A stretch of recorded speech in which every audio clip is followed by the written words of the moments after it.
بسم اللہ الرحمن الرحیم۔ جب جنگ احد کے لیے مجاہدین کی روانگی کا وقت قریب آیا،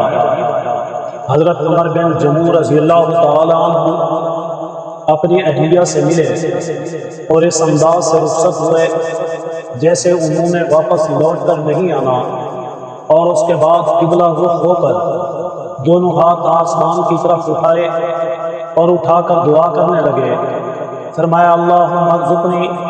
شہادتاً، یعنی اے اللہ مجھے شہادت کی دولت نصیب فرما، ولا تردنی الی اہلی خائبا، اور مجھے شہادت سے محروم کر کے واپس نہ بھیجنا۔ یعنی انہوں نے اللہ تعالیٰ سے التجا کی، اللہ تعالیٰ سے دعا کی اور اپنے گھر والوں سے اس انداز سے ملے کہ جیسے انہوں نے واپس لوٹ کر نہیں آنا، بلکہ وہ ایک تیاری کے ساتھ، مکمل جذبے اور شوق کے ساتھ، جہاد کے اس اعلان کے ساتھ، حضور علیہ الصلوۃ والسلام کے فرمان کے ساتھ، اسلام کے لیے اپنی جان کی بازی لگانے کے لیے، اپنی جان ہتھیلی پر رکھ کر میدان میں جانے کے لیے انہوں نے ایک عزم کیا، ایک ارادہ کیا، اور یہی کہہ کر وہ اس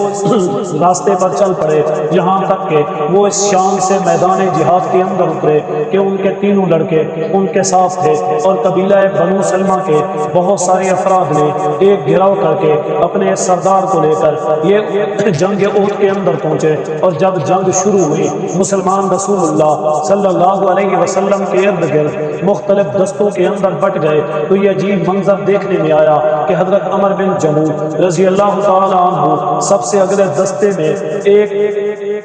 ٹانگ کے ساتھ اسی انداز سے جا رہے ہیں کہ وہ کودتے ہوئے، دوڑتے ہوئے، بھاگتے ہوئے ایک جذبے کے ساتھ، ایک شوق کے ساتھ مسلمانوں کی اگلی جماعت میں شامل ہو گئے۔ رسول اللہ صلی اللہ علیہ وسلم کی حفاظت کے لیے آگے بڑھے اور اپنی زبان مبارک سے وہ یہ کہہ رہے تھے انی لمشتاق الی الجنہ، انی لمشتاق الی الجنہ، کہ میں جنت کا مشتاق ہوں اور میں جنت کا مشتاق ہوں۔ اس وقت ان کے نزدیک ایک سیف زادے حضرت خلاد رضی اللہ تعالیٰ عنہ پیچھے سے ان کی حفاظت کے لیے آئے۔ وہ دونوں باپ اور بیٹے رسول اللہ صلی اللہ علیہ وسلم کی حفاظت کرتے ہوئے مشرکین سے برابر لڑتے ہوئے، یہاں تک کہ یہ دونوں شیر، یہ دونوں مجاہد، یہ دونوں باپ بیٹا حضور کی حفاظت کرتے ہوئے اس جنگ کے اندر اس انداز سے صف اول کے اندر آئے کہ اس شان سے دشمن کا سامنا کیا کہ مقابلہ کرتے ہوئے شہید ہو کر گر پڑے، اور دونوں کی شہادت کے درمیان چند ایک لمحات کا فاصلہ تھا، بہت زیادہ وقفہ بھی نہیں تھا، نہ جگہ کا وقفہ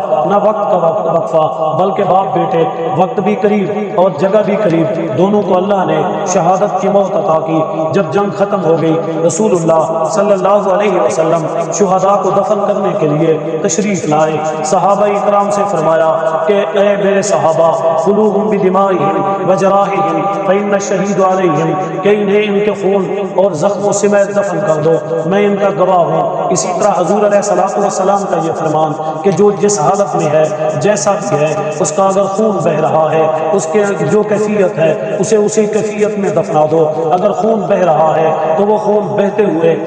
جنت کے اندر جائیں گے، ان کا خون بہ رہا ہوگا، وہ قیامت والے دن اٹھیں گے، یہاں تک کہ ان کے خون کا رنگ زعفران کا ہوگا اور ان کے خون کی خوشبو مشک جیسی ہوگی، یہاں تک کہ ان شہداء کو اسی کپڑوں کے ساتھ، اسی خون میں لت پت جسم کے ساتھ دفنا دیا جائے، تاکہ اللہ کے سامنے جب یہ میدان محشر میں آئے، یہ اسی کیفیت میں آئے، یہ اسی انداز میں آئے، اور یہ آ کر کہیں اے اللہ، جان تھی آپ کے لیے پیش کر دی، جان تھی آپ کے لیے قربان کر دی، جان تھی آپ کے دین کے لیے، اسلام کے لیے، اسے دشمنوں کے ساتھ مقابلہ کرتے ہوئے ہم نے کٹوا دیا، ہم نے اس جان کو آپ کے لیے پیش کر دیا۔ آج ہم اسی انداز میں آپ کے سامنے حاضر ہیں۔ پھر حضور صلی اللہ علیہ وسلم نے آپ کے کفن اور دفن کا انتظام کیا اور آپ کو وہاں احد کے میدان کے ساتھ دفنا دیا گیا۔ اللہ تعالیٰ آپ کو اس شہادت کو قبول فرمائے، اللہ تعالیٰ آپ کے اس جذبے کو قبول فرمائے، اللہ تعالیٰ آپ کی جان اور مال کی قربانی، اللہ تعالیٰ آپ کی اولاد کی قربانی کو قبول فرمائے۔